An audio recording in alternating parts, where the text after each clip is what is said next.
שלום, אני דוקטור שי קהל, והיום אנחנו נדבר על רפואה מונעת ובדיקות תקופתיות בחתולים והחשיבות שלהם. בשנים האחרונות חלה התקדמות רבה באופי הטכנולוגי של רפואת חיות המחמד. נכנסו הרבה מאוד פיתוחים, אולטרסאונד, מכשירי רנטגן חדשים, מגוון רחב של בדיקות דם, אבל עדיין צריך לזכור את החשיבות של הדבר הפשוט והבסיסי ביותר, שזה הבדיקות התקופתיות בחתולים בייחוד. רפואה מונעת בבסיס שלה מבוססת על בדיקות תקופתיות. בבדיקות תקופתיות אפשר לגלות בעיות שנסתרות לפעמים מהבעלים, בייחוד בעיות בחלל הפה, דלקות חניכיים, בעיות בשיניים, דברים שאחר כך יכולים להתגלגל לכדי מחלות יותר מתקדמות.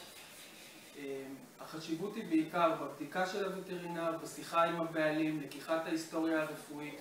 כל אלה ביחד יכולים בהחלט לפעמים למנוע בעיות עתידיות, ומכאן ניתן להשתמש בבדיקות המשך לאבחון בעיות.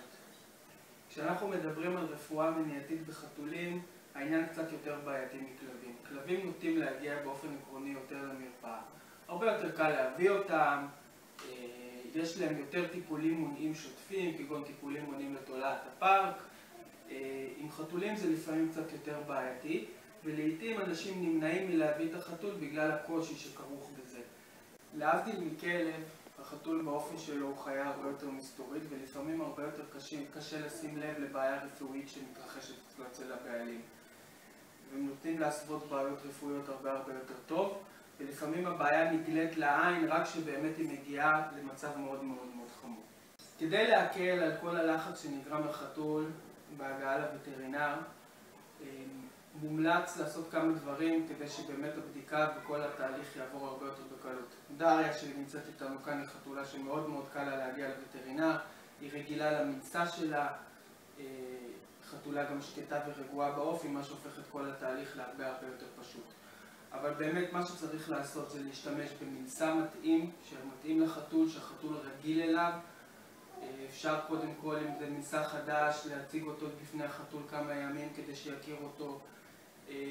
אפשר לקבוע את הבדיקה מראש עם הווטרינר, ככה שזה יהיה בזמן מתאים, זמן שאין בעלי חיים אחרים במרפאה, אין כלבים, כל אותם דברים שבעצם יורידו את רמת הסטרס מהחתול, ואפשרו בדיקה יותר קלה.